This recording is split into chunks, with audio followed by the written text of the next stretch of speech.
Alright Gen Zs, कैसे हैं आप सभी? और स्वागत है आप सभी का हमारे चैनल। और काफ़ी दिन बाद वीडियो डल रही है दिस होप कि हम कंटिन्यूशन में अब सीरीज चलाते रहे, वीडियोस डालते रहे, पूरी कोशिश रहेगी। और आप चैनल पे अगर नए हैं तो चैनल को सब्सक्राइब कीजिएगा, वीडियो को लाइक कीजिएगा और शेयर कीजिएगा। तो दोस्तों, आज हम जो टॉपिक करने वाले हैं ना, तो वो टॉपिक है इकोनॉमिक्स का, माइक्रो इकोनॉमिक्स का, that is a cost, theory of cost. अब इसमें हमें जो चीज़ें सीखनी है और बेसिक जो हमें अंडरस्टैंडिंग रखनी है इस चीज़ के बारे में, वो रखनी है कि हमारे जो मेन ग्राफ्स हैं वो कैसे बनते हैं, टेबुलर फॉर्म में उनको कैसे याद किया जा सकता है, उनकी शेप कैसे याद की जा सकती है, ताकि हम एग्ज़ाम में एक अच्छी तरीके से आंसर लिख पाएंगे। ओके, तो जैन जी, सबसे पहले हमारा जो काम होगा वो जानना होगा इस शब्द के बारे में जिसका नाम है कॉस्ट, कि कॉस्ट क्या होता है। तो जैन जी, कॉस्ट का मतलब होता है आप कुछ भी प्रोडक्शन कर रहे हो, किसी भी एक्टिविटी में इन्वॉल्व होते हो, तो उसकी कोई कीमत आएगी जो आप इनपुट इस्तेमाल कर रहे हैं to develop output, to generate an output. तो इनपुट के लिए हमें कुछ पैसा देना पड़ता है, कुछ वैल्यू देनी पड़ती है in the terms of nominal and real values. वो हमारी कॉस्ट होती है। जब हम बात कर रहे हैं इसको बाइफिकेट करने के लिए, थोड़ा और एक्सप्लेन करने के लिए, थोड़ा डिटेल जानने के लिए, तो हमें आज में जानना पड़ेगा कि जो कॉस्ट है हम नॉमिनल टर्म्स में लेते हैं और रियल टर्म्स में भी लेते हैं। नॉमिनल टर्म जो होती है दैट इज़ बेसिकली जिसको हम मनी टर्म्स में रिप्रेजेंट कर सकते हैं, वो नॉमिनल टर्म होती है। वहीं हम बात करते हैं रियल की, it is based on the constant year. हम किसी एक वैल्यू से इसको रिलेट करते हैं, बेस से रिलेट करते हैं, ताकि हम एक्चुअल कीमत जान सकें। वो रियल वैल्यू होती है। अब कॉस्ट में यहाँ पे implicit cost, explicit cost, selling cost, accounting cost, economic cost, ऐसे बहुत सारी टर्म्स आती है। पहले हम डिस्कस कर लेते हैं इम्प्लिसिट कॉस्ट के बारे में। आप एज एंटरप्रेन्योर, बिजनेसमैन, जो फैक्टर आपके लग रहे हैं, ओके, लाइक आपने कोई रेस्टोरेंट स्टार्ट करा, आपने कोई इंस्टीट्यूट स्टार्ट करा, तो आपने वो चेयर, जो टेबल, जो फर्नीचर है ना, आपने घर का ही उठा के लगा दिया। ये इम्प्लिसिट कॉस्ट है आपकी। ठीक है, आप कोई रेंट पे रेस्टोरेंट, आपने बिजनेस स्टार्ट नहीं करा है, आपने आप ही की कोई जगह थी वहां पे आपने स्टार्ट कर लिया, तो आपको रेंट नहीं देना पड़ रहा। कायदे से देखा जाए तो उसमें आपकी कीमत तो लग नहीं रही, बट उसकी फिर भी अपनी रियल वैल्यू है, एक अपॉर्चुनिटी कॉस्ट होती है। ऐसी चीज़ें जिसमें फैक्टर्स आपके इन्वॉल्व हो रहे हैं वो होता है इम्प्लिसिट कॉस्ट। और जो फैक्टर्स आप बाहर से पे करवाओगे, जो फैक्टर, जैसे आपने अब यही अब रेंट पे लिया होता, आपने फर्नीचर्स बाहर से लिए होते, आपने लेबर्स और सारे एम्प्लॉयमेंट बाहर से लिए होती, आप बिल्कुल इस अपने इसमें इन्वॉल्व हो ही नहीं है, अपने एम्प्लॉयमेंट या सर्विसेज नहीं दे रहे हो, तो ये सारी चीज़, इसके लिए फैक्टर्स को आपको बाहर से पैसा देना पड़ता है, वो आ जाती है एक्सप्लिसिट कॉस्ट में। ऐसी इसमें सेलिंग कॉस्ट आती है, यानी कि जो खर्चा आप प्रोडक्ट को प्रमोट करने के लिए, बेचने के लिए इस्तेमाल कर रहे हो, that is a selling cost. Okay, अब हम जब बात कर रहे हैं डायग्राम्स की, तो हमें बेसिकली यहाँ पे डायग्राम समझने हैं TC, TVC, TFC, AC, AFC and ADC. इस वीडियो में जो हम डिस्कस करने वाले एजेंसीज, वो डिस्कस करने वाले हैं TC, TVC and TFC. Okay, TC is a total cost, इसके साथ हम एमसी और जोड़ लेते हैं क्योंकि एमसी और टीसी का आपस में रिलेशनशिप होता है। सबसे पहले आपको जो जानना है वो जानना है मार्जिनल कॉस्ट के बारे में। अगर आप ये बिहेवियर समझ जाते हैं, मार्जिनल कॉस्ट का बिहेवियर समझ जाते हैं, तो आप बाकी सारे total cost, total variable cost, total factor cost आराम से बना सकते हैं। पहले सारी टर्म्स सीखते हैं कि है क्या। तो सबसे पहले मार्जिनल कॉस्ट। मार्जिनल कॉस्ट का मतलब होता है एडिशनल कॉस्ट जो आपको लगेगी एडिशनल आउटपुट बनाने के लिए, वो होता है मार्जिनल कॉस्ट। ओके, जब आप सारी मार्जिनल कॉस्ट को जोड़ देते हैं तो हमको मिल जाता है टोटल कॉस्ट, यानी कि सारी की सारी कीमत, सारी की सारी लागत जो लगी है आपकी प्रोडक्शन एक्टिविटी में, वो सारी टोटल कॉस्ट हो जाती है। अब इस टोटल कॉस्ट के हमारे पास दो बाइफर्केशन होते हैं जिसको हम बोलते हैं टीएफसी और टीवीसी। टीवीसी ये होता है टोटल वेरिएबल कॉस्ट, टीएफसी ये होता है टोटल फैक्टर कॉस्ट। जब हम बात कर रहे हैं टीवीसी की, टोटल वेरिएबल कॉस्ट की। अब वेरिएबल कॉस्ट और फिक्स कॉस्ट का हम पहले मतलब जान लेते हैं, दोनों का मतलब होता क्या है। वेरिएबल कॉस्ट वो कॉस्ट होती है जिसका डायरेक्ट रिलेशनशिप होगा with the units of production. ऐसी लागत, ऐसी कॉस्ट जो प्रोडक्शन बढ़ने के साथ साथ बढ़ती है वो वेरिएबल कॉस्ट होगी। अगर प्रोडक्शन ज़्यादा होगा तो वेरिएबल खर्चे भी ज़्यादा होंगे, प्रोडक्शन कम होगा तो वेरिएबल खर्चे भी कम होंगे। जैसे कि लेबर, ज़्यादा प्रोडक्ट्स बनवाएंगे वेजेस ज़्यादा जाएंगी, कम प्रोडक्ट्स बनवाएंगे वेजेस कम जाएगी। रॉ मटेरियल, अगर ज़्यादा प्रोडक्शन होगा तो रॉ मटेरियल पे खर्चा ज़्यादा आएगा, कम प्रोडक्शन होगा तो रॉ मटेरियल पे खर्चा कम आएगा।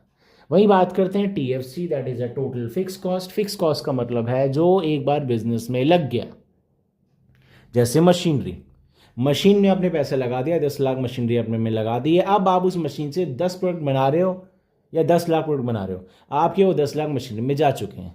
उसका direct relationship with the units of production नहीं होता है। प्रोडक्शन के साथ जब होगा, बेसिकली जब आपने पैसा लगा दिया है, अब आप प्रोडक्शन बढ़ाते हो तब भी 10 लाख की मशीनरी लग चुकी है, प्रोडक्शन घटा रहे हो तब भी 10 लाख आपकी मशीनरी जा चुके हैं। तो अब ज़रा बात कर लेते हैं हम लोग डायग्राम्स पे। So on the basis of the schedule that we have made, जो टेबल में प्रीवियस बनाया था, आप टेबल कुछ भी बनाए, नंबर्स कोई भी ले, जो बिहेवियर आपके ग्राफ्स के आएंगे वो ये आएंगे। सबसे पहले हम बात कर रहे हैं ऊपर वाले ग्राफ के बारे में जिसमें टीसी, टीवीसी और टीएफसी बना हुआ। सबसे पहले टीएफसी, टीएफसी हमारा कांस्टेंट है। आप कोई भी क्वांटिटी बनाए, प्रोड्यूस करते हैं, आपकी क्वांटिटी हमारी एक्स एक्सिस पे, कॉस्ट वाई एक्सिस पे, क्वांटिटी इंक्रीज करती है, टीएफसी की वैल्यू इंक्रीज नहीं करेगी, it is a constant. Suppose यहाँ पे यूनिट अगर मैं 100 ले रहा हूँ या कुछ भी ले रहा हूँ, ये हर जगह क्या रहेगा, 100 ही रहने वाला है। ठीक है, now talk about the behaviour of TVC and TC, total variable cost. Total cost के बिहेवियर की हम बात करते हैं, इट इज सेम। सेम इसलिए है क्योंकि टीसी जो होता है वो टीवीसी और टीएफसी से मिलके बना होता है। अब टीएफसी की वैल्यू आपकी थ्रू आउट कॉन्स्टेंट है, तो दोनों के बीच में जो गैप रहेगा वो भी क्या रहेगा, सेम रहेगा। या सीधा सीधा हम ये बोल सकते हैं कि जो गैप दिखा रहा है ना, जो ये इक्वल रहेगा हर जगह, और ये गैप किसको डिनोट करता है, basically the value of TFC. Okay, अब टोटल कॉस्ट और टोटल वेरिएबल कॉस्ट दोनों इंक्रीज करती है पहले इनिशियल स्टेज में विद डिक्रीजिंग रेट, यानी कि आपकी रफ्तार जो है कॉस्ट बढ़ने की, चाहे वो टोटल कॉस्ट हो, टोटल वेरिएबल कॉस्ट हो, तो जो रफ्तार है ना कॉस्ट बढ़ने की, वो आपकी डिक्रीजिंग रेट से बढ़ रही है। एक पॉइंट पे पहुंचने के बाद आपकी जो कॉस्ट बढ़ेगी वो इंक्रीजिंग रेट से बढ़ेगी, यानी एडिशनल कॉस्ट जो भी आती जाएगी ना, वो प्रीवियस वाली से ज़्यादा होगी। ये हमारा बिहेवियर होता है टीसी और टीवीसी का, सेम। अब टीवीसी जो है हमारा 0 से स्टार्ट होता है, क्यों 0 से स्टार्ट होता है, क्योंकि ये वेरिएबल कॉस्ट नोट कर रहा है। प्रोडक्शन 0 है तो आपकी वेरिएबल कॉस्ट भी क्या रहेगी, 0 रहेगी। ओके, लेकिन टीसी 0 से स्टार्ट होगा नहीं, क्योंकि TC is a summation of TVC and TFC. तो टीएफसी की तो वैल्यू आपकी रहेगी, आप प्रोडक्शन आप 0 करो या 100 करो, पैसा लग गया तो लग गया, वही टीएफसी हमारा डिनोट करता है। So getting my point. अब नीचे वाले ग्राफ की बात करते हैं, जिसमें अब एसी, एवीसी, एएफसी और एमसी बनाया। एवरेज कॉस्ट और एवरेज वेरिएबल कॉस्ट दोनों का बिहेवियर यहाँ पे भी ऑलमोस्ट सिमिलर होता है। ये डिक्लाइन विद इनिशियल स्टेज, पहले डिक्रीज करते हैं, लोएस्ट पॉइंट पे पहुंचने के बाद फिर इंक्रीज करते हैं। लेकिन स्टार्टिंग में इनका गैप ज़्यादा होता है, जैसे जैसे जैसे जैसे बढ़ते हैं इनका गैप जो होता जाएगा ना वो नैरो होता जाएगा। लेकिन एसी और एवीसी कभी भी आपस में मिलेंगे नहीं। क्यों? क्योंकि अगेन एसी जो है वो एवीसी और एएफसी का सम है। अगर ये दोनों मिल गए यानी एसी और एवीसी बराबर है, इसका मतलब एएफसी क्या है, 0 है। लेकिन एएफसी कभी 0 नहीं आ सकता। क्यों नहीं आ सकता? यहाँ पे एक और क्वेश्चन राइज होता है एग्जामिनेशन में कि why the shape of AFC is a rectangular hyperbola. इस शेप को बोला जाता है रेक्टेंगुलर हाइपरबोला। क्यों ऐसा होता है? इसलिए होता है क्योंकि एएफसी जो होता है ना हमारा, वो होता है TFC divided by quantity. Okay, TFC divide by quantity, इन दोनों को डिवाइड करने पे आएगा। जब आप इन दोनों को डिवाइड करते हैं, टीएफसी तो आपका फिक्स्ड है, टीएफसी की वैल्यू कभी 0 नहीं होने वाली, तो एएफसी की वैल्यू भी कभी 0 नहीं हो सकती है, और इसलिए कभी 0 नहीं होगा। क्वांटिटी बढ़ता रहेगा, टीएफसी की वैल्यू कांस्टेंट है, ये डिक्लाइन जरूर होता रहेगा लेकिन कभी भी एक्सिस को टच नहीं करेगा। दैट मीन्स इसकी वैल्यू कभी भी 0 नहीं होगी। और एएफसी की वैल्यू अगर 0 नहीं होगी तो एसी और एवीसी कभी मिलेंगे नहीं, और ये डिक्लाइन करता जा रहा है, डिक्लाइन करता जा रहा है, इसलिए इनका गैप होता जा रहा है नैरो, कम होता जा रहा है, लेकिन ये कभी मिलेंगे नहीं। मार्जिनल कॉस्ट वहीं पे आपका एवरेज कॉस्ट और एवरेज वेरिएबल कॉस्ट दोनों को उनके लोएस्ट पॉइंट पे कट करता है। यानी कि जहां पे मार्जिनल कॉस्ट और एवरेज कॉस्ट कट हो रहे हैं ना हम एमसी के द्वारा, वहां पे एवीसी भी और एसी दोनों क्या है, लोएस्ट पॉइंट पे। सो ये ग्राफ हमारे हैं इस चैप्टर में। अब ज़रा हम marginal cost, total fix cost, total variable cost, average cost, जितने भी है ये सारे, इनको एक टेबल में बनाना सीखते हैं। और ये कहाँ से स्टार्ट किया जाएगा और आपको किसका बिहेवियर से आपको सब मिल जाएगा। आपको सिर्फ दो बिहेवियर याद होने चाहिए टेबल बनाने के लिए, एग्जाम में जब आएगा और इसके बेसिस पे जब डायग्राम बनता है, एक तो मार्जिनल कॉस्ट, दूसरा टोटल फिक्स कॉस्ट। अगर आपको ये दो चीज़ क्लियर है, आप कोई भी वैल्यूज़ लेकर टेबल बना सकते हो। ओके, सो बेसिकली क्या है, यहाँ पे हमने शो कर रखा है क्वांटिटी, मतलब कितना यूनिट्स आप बनाते जा रहे हो। ओके, मार्जिनल कॉस्ट होता है एडिशनल कॉस्ट। मार्जिनल कॉस्ट का बिहेवियर क्या है कि पहले ये डिक्लाइन करेगा, तो आप ऐसी वैल्यूज लेंगे जो पहले कम होती जाएंगी, उसके बाद ये बढ़ना शुरू हो जाता है। ओके, सो हमने से वो वैल्यू ली है जो पहले डिक्रीज कर रही है, एक लोएस्ट पॉइंट पे पहुंचने के बाद, मिनिमम पॉइंट पहुंचने के बाद ये फिर बढ़ानी है हमको। ओके, कोई भी वैल्यूज ले सकते हैं, कोई दिक्कत नहीं है, लेकिन बिहेवियर ये लेना है कि मार्जिनल कॉस्ट पहले डिक्लाइन करता है, लोएस्ट पॉइंट पे पहुंचेगा, उसके बाद वो आपका क्या होगा, इंक्रीज करना स्टार्ट करता है। अब ऐसा होता क्यों है? देखिए यार, दो तरीके की चीज़ होती है, एक इकोनॉमीज और डिस इकोनॉमीज। इकोनॉमीज बेसिकली क्या होती है कि जब हम प्रोडक्शन एक्टिविटी करते हैं ना इनिशियल स्टेज पे, तो हमारी नई मशीनरी है, एफिशिएंसी लेबर्स की बहुत अच्छी है, रॉ मटेरियल की एफिशिएंसी बहुत अच्छी है, हमारा जो लेबर और फैक्टर का कॉम्बिनेशन है बहुत अच्छा है। इनिशियल स्टेज पे आपको इकोनॉमीज ऑफ स्केल मिलता है, दैट मीन्स इकोनॉमिक स्केल और इकोनॉमिक फैक्टर दोनों मिलता है। बेसिकली क्या होता है इसमें, आप जैसे जैसे प्रोडक्शन बढ़ाते हो ना, आपकी एडिशनल कॉस्ट जो है वो घटती जाती है। ठीक है, मतलब अभी आपको बनाने में जैसे आप स्केल अपना बढ़ाते हो, due to the economy of scale आपकी एडिशनल कॉस्ट जो आती जाएगी ना, वो कम आती जाएगी, वो बढ़ेगी but with the decreasing rate. एक पॉइंट के बाद जब आपकी सारी एफिशिएंसी यूटिलाइज हो चुकी है, उसके बाद आप उसी मशीनरी पे विद दैट कॉम्बिनेशन आप काम कर रहे हो, एफिशिएंसी घटनी स्टार्ट हो जाती है। इसको हम बोलते हैं डिस इकोनॉमीज ऑफ स्केल्स। इसके बाद क्या होगा, आपका जो प्रोडक्शन है जैसे जैसे बढ़ता जाएगा, आपकी एडिशनल कॉस्ट जो आती जाएगी वो बढ़नी स्टार्ट हो जाती है। इसलिए मार्जिनल कॉस्ट पहले घटता है फिर बढ़ता है। और दूसरा हमको याद रखना होगा behaviour of the total fixed cost. ये वैल्यू कांस्टेंट रहेगी थ्रू आउट, आप कितने भी प्रोडक्शन बनाते हो, आपका एक बार यूटिलाइज हो गया, इट इज यूटिलाइज्ड। तो यहाँ पर हमने 20 लिया है तो हर जगह 20 ही है, वो 6 तक। अब टीसी, टीसी टोटल कॉस्ट होता है the addition of marginal cost, यानी कि 50 का 50, 50 प्लस 40 90, 90 प्लस 30 120, ऐसे करते करते हम सारी की सारी टोटल कॉस्ट निकाल लेते हैं।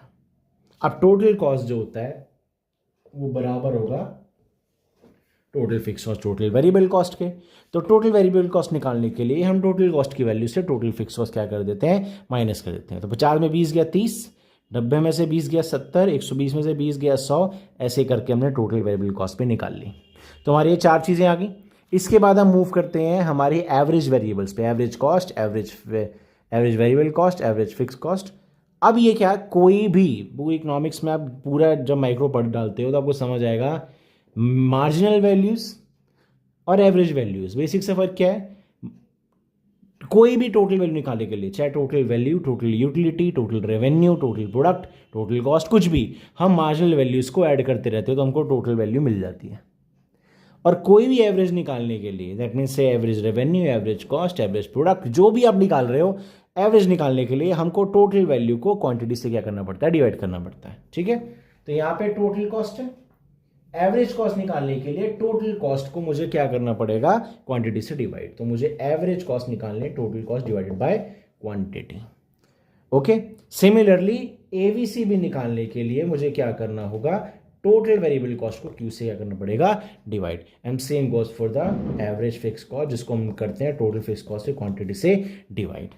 तो ऐसे करके हमारी वैल्यूज इन सब तीनों की भी आ जाती है। जैसे 50 है, 50 divide by 1, sorry total cost 50 divide by 1 तो एवरेज कॉस्ट, 90 डिवाइड बाय 2 तो आ जाएगा 120 डिवाइड बाय 3। ऐसे मेरे को वैल्यूज इसकी मिल गई एवरेज कॉस्ट की, ऐसी एवरेज वेरिएबल कॉस्ट, ऐसी एवरेज फिक्स कॉस्ट।